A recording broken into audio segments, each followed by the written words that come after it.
தமிழ்நாட்டின் துணை முதல்வர் திரு உதயநிதி ஸ்டாலின் ஐயா அவர்களுக்கு நம் கல்லூரி முதல்வர் சிறப்பு செய்கின்றார். துணை முதல்வரின் பெயரில் கல்லூரி சார்பாக மரம் நடப்பட்டுள்ளது. அம்மரத்தின் சான்றிதழ் துணை முதல்வருக்கு வழங்கப்படுகின்றது.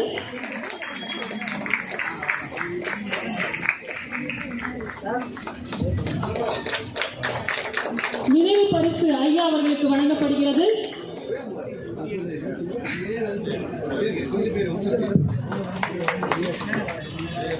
பிற பிரமுகர்களுக்கு சிறப்பு செய்யப்படுகின்றது.